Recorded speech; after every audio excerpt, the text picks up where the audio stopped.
This new topic of multivariate integration.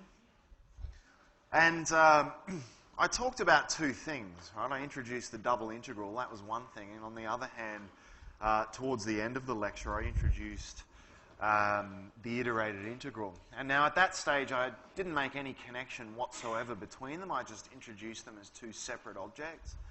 I introduced them in the context of volume below a surface, and a surface with equations, so a surface of a particular form with equation that can be expressed in the form z equals some function of x and y.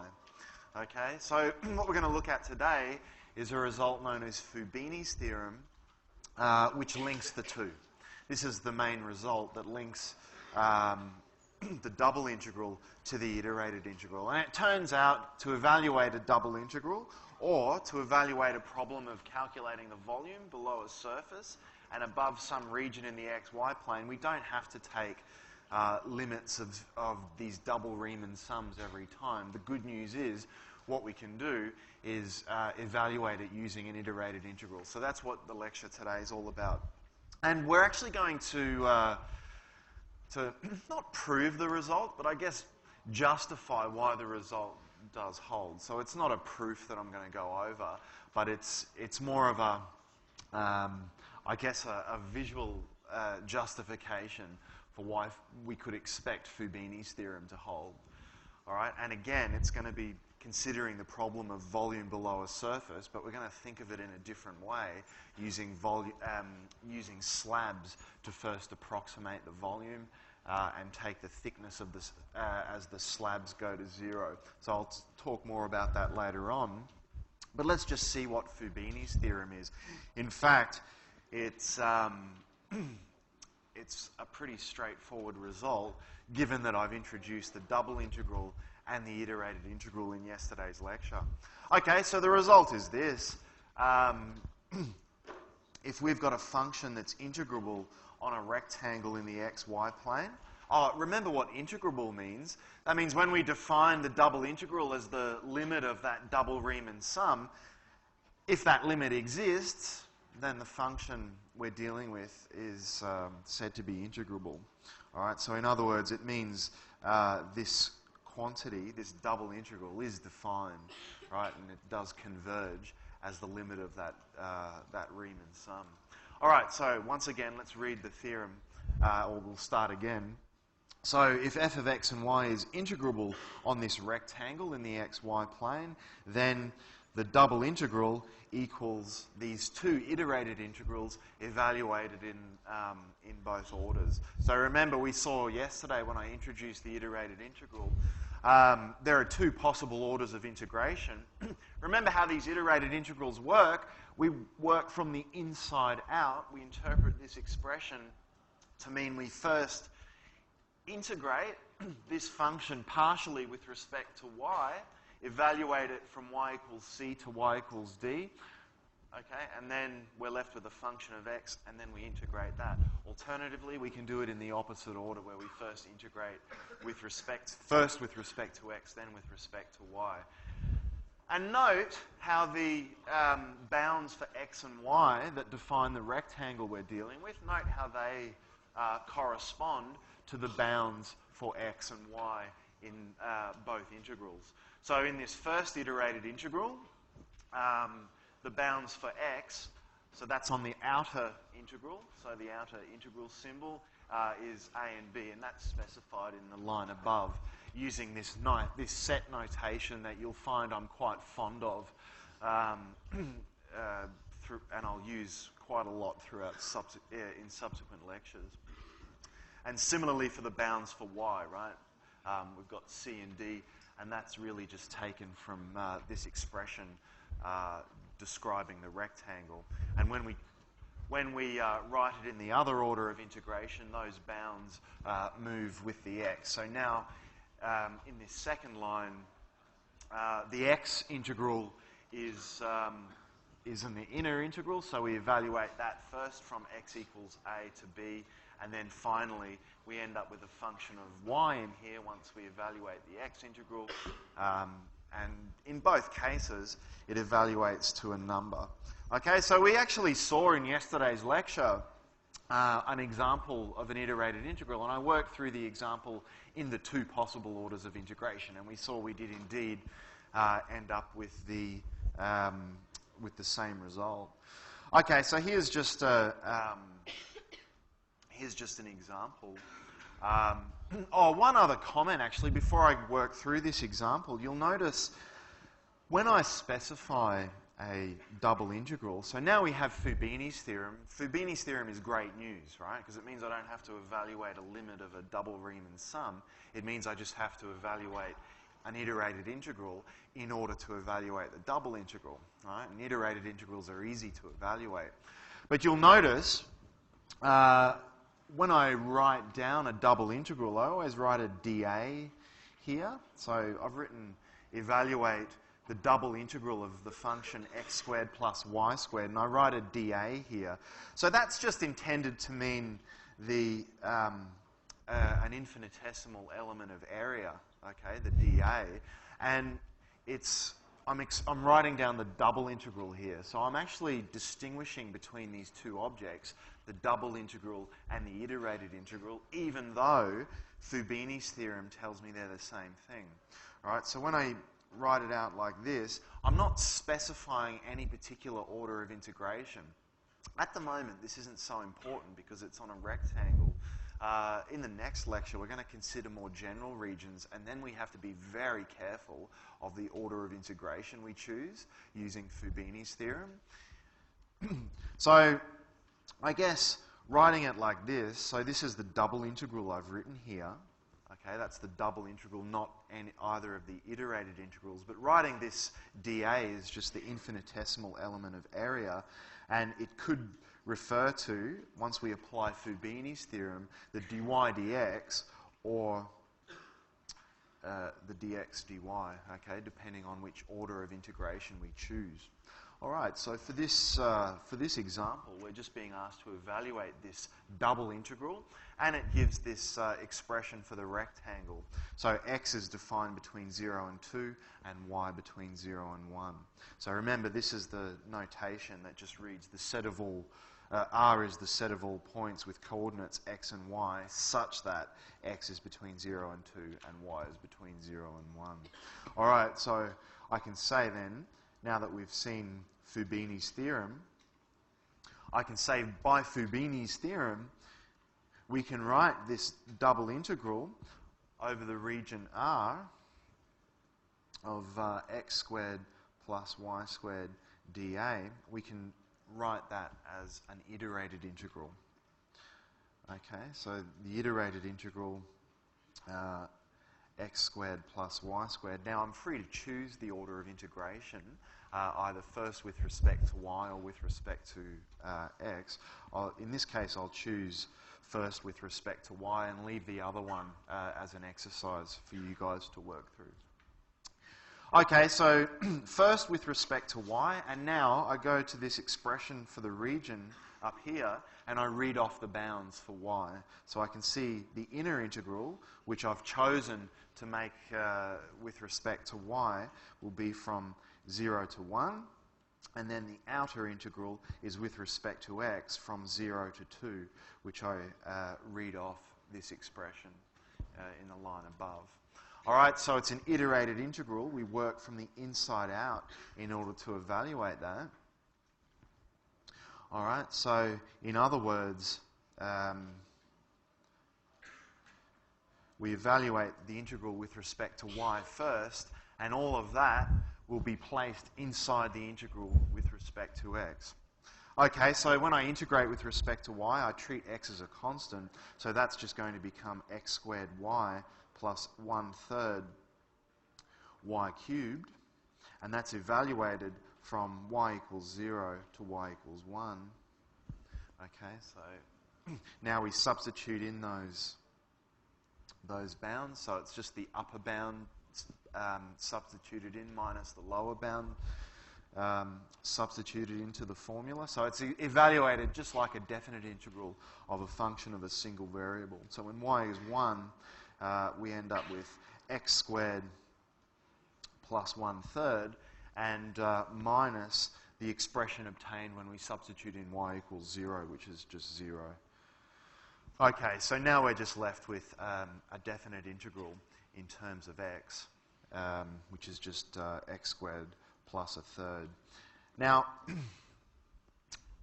in these lectures, I'm not really going to be too bothered with or going through a lot of these details. So I don't want to spend you know, a minute or so going through the evaluation of a definite integral of a function of a single variable. I mean, in some cases, if there's a tricky substitution, I might just put in brackets what substitution to use. But I just don't want to spend a lot of time in these Math 2000 lectures going through those details, while I hope to give you enough information that you'll be able to verify these calculations yourself.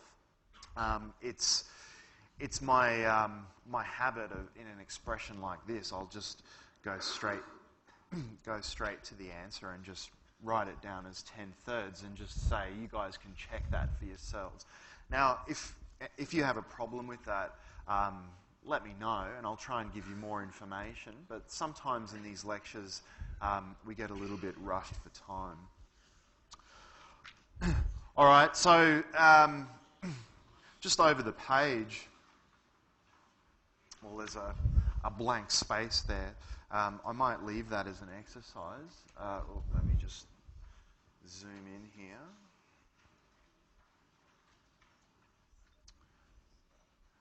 Make that a bit bigger.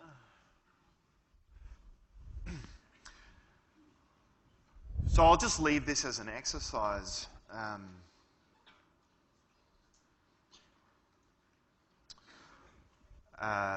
Try evaluating the integral in the other order. So we've got x squared plus y squared. So we've just first integrated with respect to y, then with respect to x. So try doing it in the other order. So try doing it first with respect to x from 0 to 2, and then with respect to y from 0 to 1. Right? And just verify that you should end up with the same result. You should obtain the same result as page 54. All right. So that's Fubini's theorem. That's the main result that I wanted to show you guys. So it is good news, right? In evaluating the double integral, we can use these iterated integrals. But why is it true? So that's what I want to spend a little bit of time talking about now, trying to justify Fubini's theorem and why we can do that, and why we can associate. So I'll just put the result up on the previous, on the other screen here. All right, so this is Fubini's theorem, relating the double integral to the iterated integral. Why is that true? So what we can do is consider the problem, go back to the application of calculating the volume below the surface and above some rectangle in the xy plane. Okay, except this time we've already well, I guess, defined volume. We've already used the double integral, or defined the double integral as a limit of a Riemann sum, or the limit of a double Riemann sum. But now let's use a different approach to finding that volume, and it's actually using slabs. So on this page, there are two diagrams, and we're going to really focus on this diagram on the left. So I just want to outline the strategy first, and then we'll look at some of the important details. Okay, so in this case, we're considering the example of finding the volume above some rectangle in the xy plane and below a surface. So with equation z equals f of xy, but in this case, that function is just x squared times y. So that's the shaded in surface that appears in both of these diagrams on page 56. So it's actually this, this surface. Okay, now in this diagram, so there are actually two ways of approximating the volume below this surface. So here's one and here's another. And this is using and I'll put this in quotes because it's something I want to explain what a slab is, although many of you will understand. For this picture on the left, we're dealing with 4 slabs that are parallel to the XZ plane. All right, so how do we construct these slabs and how are they defined? Well, if we're going to do it this way, so we'll focus on just the picture on the left, right? The picture on the right is it's very similar sort of construction. What we're going to do is just first approximate the area below the surface, okay, and then eventually take limits. So running along the y-axis, we'll partition, so we've got this rectangle in the xy plane, we'll partition the edge parallel to the y-axis into subintervals. All right, and then inside each subinterval, I choose a representative point of that subinterval. Okay, so that's sounding very, very much like the integral calculus from a function of a single variable, isn't it? And in fact, that's no coincidence. Okay, so let's focus on one of these slabs, for instance. So the representative point I've chosen in each of these subintervals when I made up this diagram in MATLAB was just the center point. All right, and so this point in the center, that's the representative point, and I think in the text I'm using the notation y subscript j. So the idea is this j is just meant to label the subintervals. All right, and the width of these slabs we'll just call delta y. All right, and so here in this diagram I've got 4 subintervals. All right, so I've got 1, 2, 3, 4. Now what I do is at my representative point I evaluate the function. Okay, so in this case, if I evaluate this function at each chosen value of y, being my representative of y in that subinterval, so the yj, I'm just going to end up with a function of x. Right, so it'll be z equals some function of x, right, where that function of x will just be f of x and yj. All right, and so since it's z equals a function of x, this is just a curve. All right, and that curve I've highlighted as a dashed line. So it's just a curve defined at the value y equals yj. So that's just the dashed lines in each of these subintervals. Then what I do is define a slab so that I work out, let me just draw a diagram off to the side here of one slab. So I work out what that curve is. So z equals a function of x only. So I just evaluate the function at y equals yj. And then what I'm going to be left with is a slab that looks like this. So here's the dashed line that I've got evaluated at the representative point. The width of this slab is delta y, as I've indicated in the previous diagram. But what's the cross-sectional area? Well, that's the cross-sectional area that will depend, I'll call it C, C of yj, the cross-sectional area of one slab. All right, and that cross-sectional area, all that's going to be is the area below that dashed line, or the area between the dashed line and the line directly below it in the xy plane. Okay, so think about this. Let me draw another diagram, and in fact the calculation goes on down here for determining the volume of one slab. So we'll assume then that the top of the slab, so that is this part here, so all these lines I'm drawing on the top of the slab are horizontal lines. Okay, so the idea is the top of the slab, even though it's curved in one direction here, if I draw these lines going across the slab, they're horizontal.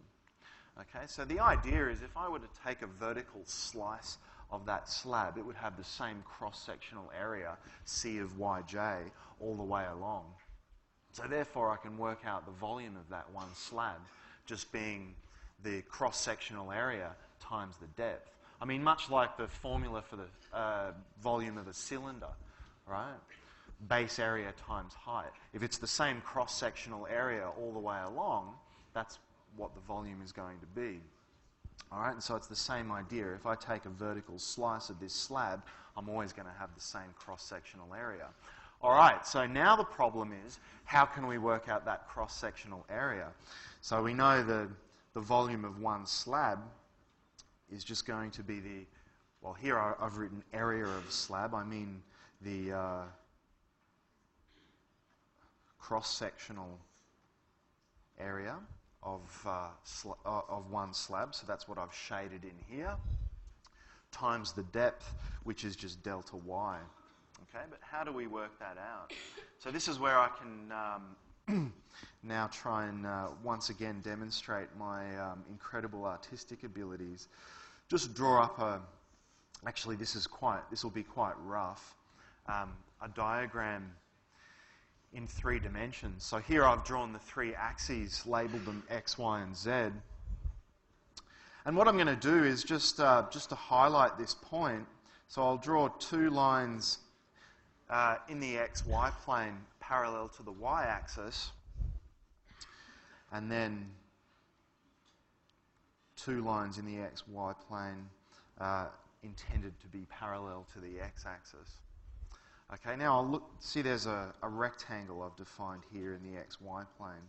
Now I'll just draw 4 vertical lines going up from the corners of those rectangles. And then just connect the top of those lines by some surface.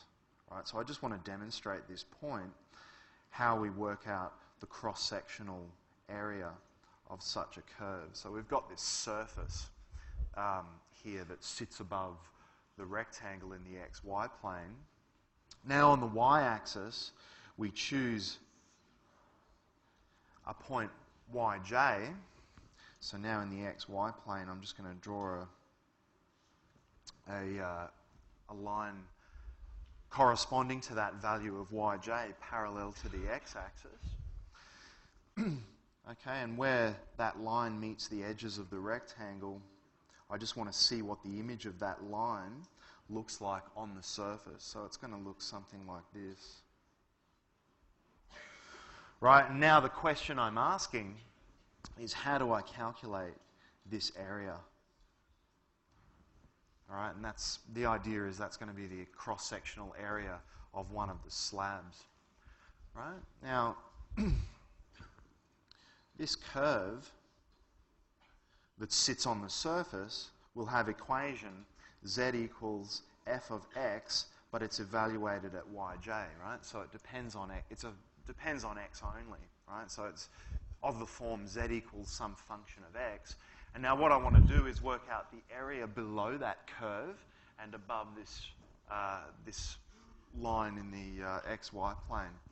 So all I have to do then is just use, I mean, I treat this as a function of a single variable, right? I use this as, I treat it as a function of a single variable. I've got a curve defined by z equals some function of x, because remember it's this function evaluated at yj.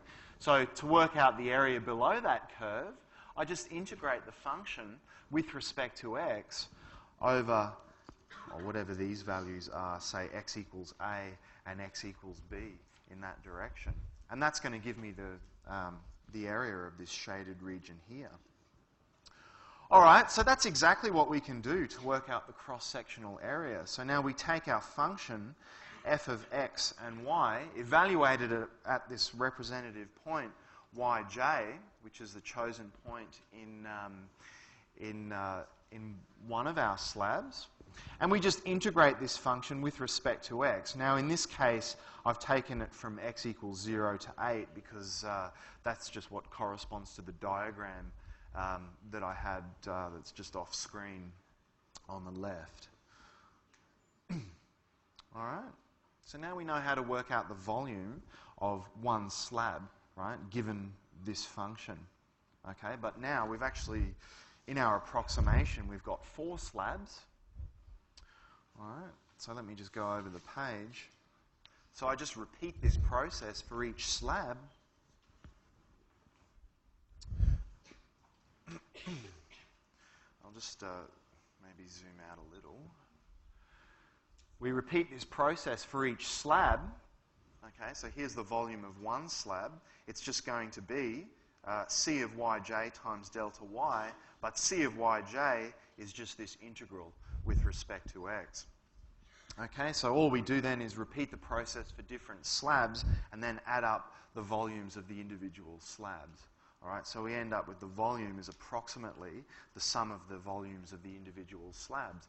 Oh, but hang on, we've got this, the volume of the individual slabs written in terms of the cross-sectional area times the width, delta y in this case. Okay, but this C of y itself is an integral, remember. So now if I take the limit as the number of slabs go to infinity, or equivalently, if I take the limit as the thickness of the slabs go to 0, so now I can take more and more slabs and get a better and better approximation to the volume below that surface, right? So in this limit, delta y is going to 0. So in that limit, what is this expression? Well, that's just the single Riemann sum, right? So in the limit as delta y goes to 0, or equivalently, the number of slabs goes to infinity, that's just going to become the definite integral of that function C of y with respect to y. But as we've just seen on the previous page, C of y is itself an integral, right? And that's the one used to work out the cross-sectional area of those slabs, right? And so now I can just substitute in that integral for C of y, and we're left with an iterated integral. Okay, so this is the justification, or the visual justification for why Fubini's theorem works, why we can use Fubini's theorem.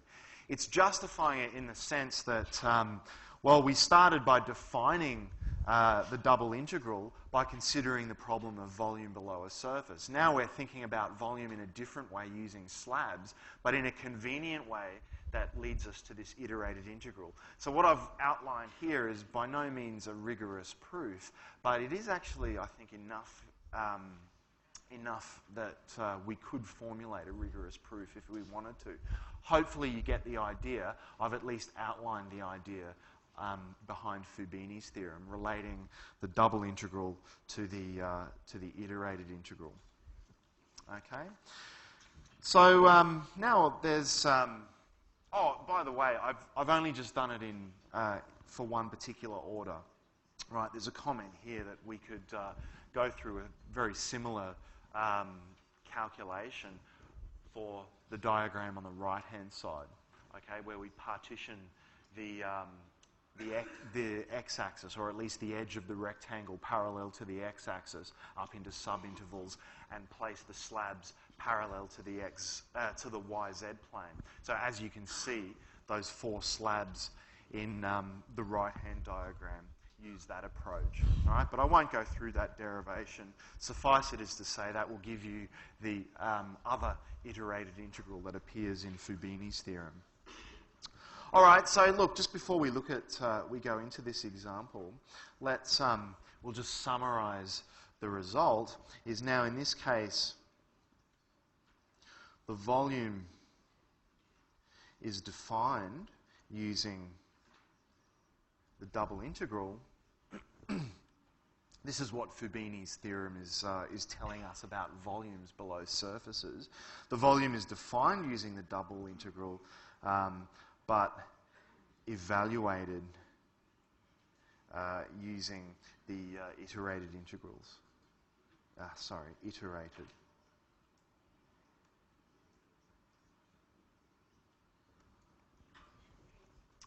All right. So now here's an example where we can do just that. In fact, this is the example. You know, in yesterday's lecture, I showed you a page from the Stewart textbook, which just gave approximations to the volume below a surface. So this is exactly that, that example. But now we're going to evaluate it exactly using Fubini's theorem. All right, so the question is, find the volume of the solid bounded by this surface with this equation, so called an elliptic paraboloid, also bounded by the planes x equals 2, y equals 2, and the 3 coordinate planes. So by the 3 coordinate planes, we just mean x equals 0, y equals 0, and z equals 0.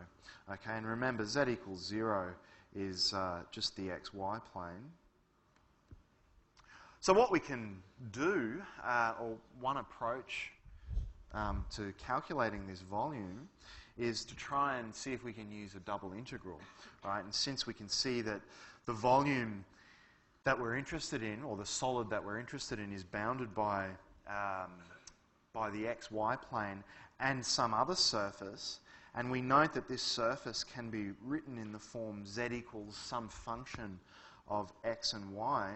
So in this case, I can rearrange this equation of that elliptic paraboloid and write it in the form z equals some function of x and y, in this case 16 minus x squared minus 2y squared.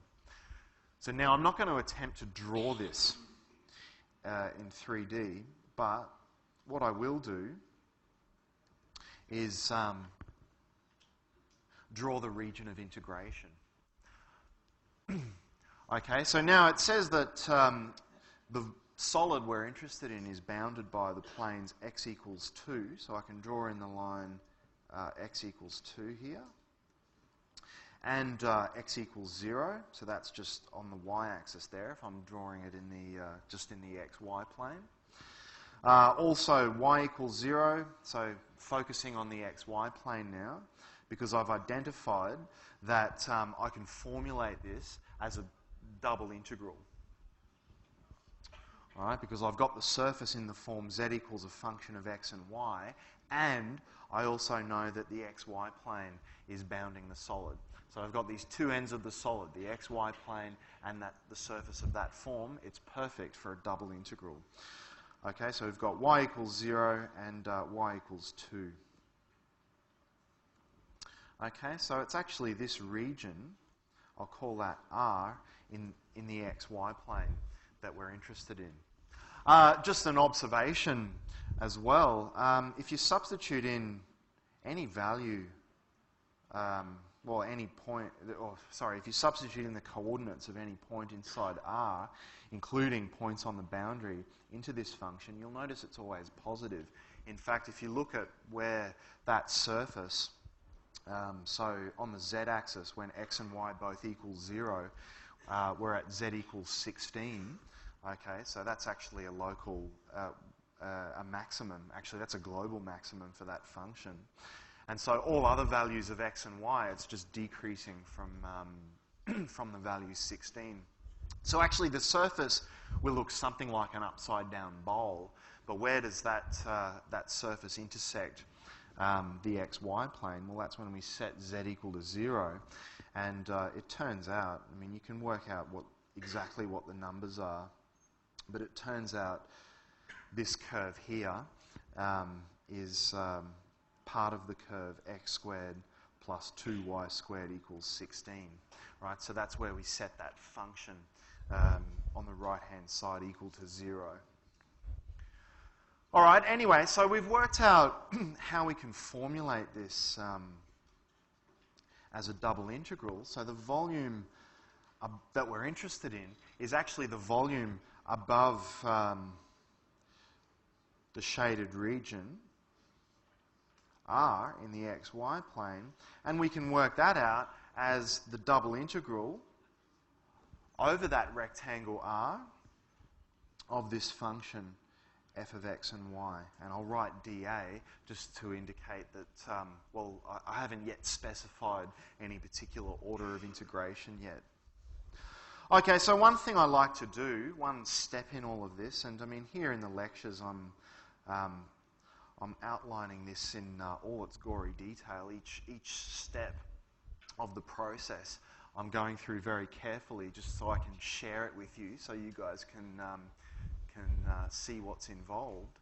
So in this step, now I always just like to write down this expression for the region, so that later when I apply Fubini's theorem and turn the double integral into an iterated integral, I can just read off the bounds of integration in whatever order I choose. All right, so now I can just say this region R is the set of all points with coordinates x and y such that x lies between 0 and 2. So any point in that region R, its x-coordinate will lie between 0 and 2, and its y-coordinate will also lie between 0 and 2. Okay, so now I can read off the bounds and apply Fubini's theorem. So that implies the volume then just, which is a double integral, right? It's this double integral with this as the function of x and y, can now be turned into an iterated integral. All right, that's Fubini's theorem. So the function is 16 minus x squared minus 2y squared. I might, in this case, first integrate with respect to x, and that's from 0 to 2, which I read off the line above. And then with respect to y, also from 0 to 2, as you can see from the line above. All right, so this is just an integral from, well, it's an iterated integral. Remember, we work from the inside out. So when we evaluate that integral with respect to x, we're just going to be left with a function of y, and that'll all be placed inside this, this integral with respect to y. Okay, so we end up having to evaluate this integral. So integrate the function partially with respect to x. So that's 16x minus 1/3 x cubed minus 2x y squared, evaluated from x equals 0 to x equals 2. Just over the page. Oh, I'll put it on the other screen.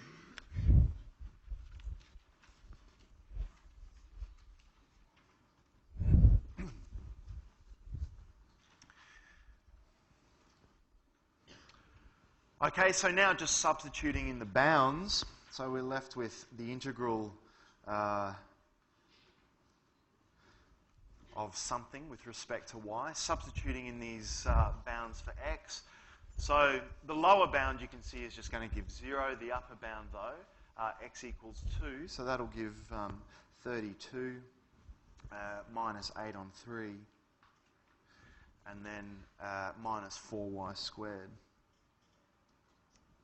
Okay, so now it's just a definite integral of a function of a single variable. Okay, so, I mean, I guess to evaluate these, you could always simplify the numbers first. It doesn't really matter how you go about that. What's that? 96 on 3, 96 minus 8, so 88 on 3. Minus 4y squared. So look, I might just leave those details to you guys, and the answer works out to be 48. The precise answer works out to be 48.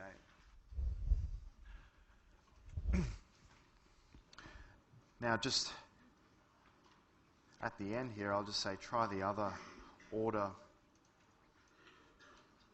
of integration, just as an exercise.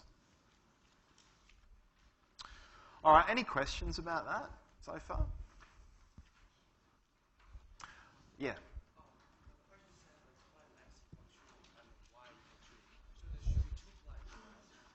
It should be what, sorry? Yeah, so what I've done though is, so the question is, going back to the diagram, I guess, it says that it's between the planes x equals 2 and x equals 0. Is that what you're... asking, and also y equals 2, y equals 0. So what I've done is first identify the problem as something I can reduce to having to evaluate a double integral. And then I've just thought, well, for a double integral, I really need two bits of information, the region in the xy plane and the surface. All right, and so the volume below that surface and above that region in the xy plane is the double integral, and it's this double integral here. And so what I've then done is just work out an expression for the region of integration, right? So x equals 2 is a plane, but I've just focused on what that looks like in the xy plane. That will allow me to work out what the region of integration is. Okay? I don't know if that answers your question, actually, but yeah. Okay, look, over the page, there's one more thing I want to tell you in this lecture. I just want to point out a very useful result. It's something that that I use quite a lot in later lectures. I use it quite a bit in later lectures. It's just a really useful result that makes life a bit easy in evaluating some of these iterated integrals. So this is in a very special case when the function that we're integrating factorizes into a product of a function of x and a function of y only. And in fact, even though we've only considered rectangles, or we've only considered integrating over rectangles in the xy plane, this result holds only in the case where the region of integration is a rectangle. That comment will only make sense, I guess, after the next lecture, where we work out how to deal with much more complicated regions that are not just rectangles. Okay, so the thing to note here is because the region is a rectangle in the xy plane, that implies that the bounds in the iterated integral, so I'll just say I'll call those the bounds of integration. So I'm referring to when we apply Fubini's theorem here. The bounds of integration are always constant. In fact, what we're going to see in the next lecture with more complicated regions, we can have bounds that are functions. So then it gets a little bit complicated, although now that we've seen Fubini's theorem, it's still manageable. So I'm just pointing this out more for review purposes, but I just want to highlight this special case. It's where the function not only factorizes, but where we're integrating over a rectangle. So in that case, when we apply Fubini's theorem, all these bounds are constant. All right, so think about what this iterated integral means. Right? We first integrate with respect to x, treating y as a constant, and then integrate with respect to y. If we treat y as a constant, it means this function h of y I can take outside of that definite integral with respect to x.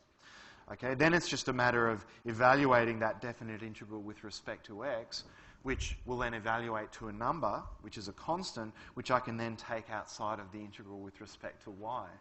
Okay? So what we end up with in this very special case where the function factorizes and the bounds are all constant, with this iterated integral, I can just evaluate that as a product of two definite integrals, right, that never see each other, right? The integral with respect to x and the integral with respect to y. So as in this example, where we've got the integrand is sine x cos y, and here we've got this other expression for the region written as an interval cross another interval. It's understood that the first interval defines the bounds on x, and the second interval defines the bounds on y.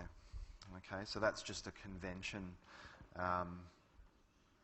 So in fact, maybe I can point out that using the notation I introduced earlier, this set notation, I could have easily just written that as the set of all points with coordinates x and y, such that x is between 0 and pi on 2, and y is between 0 and pi on 2.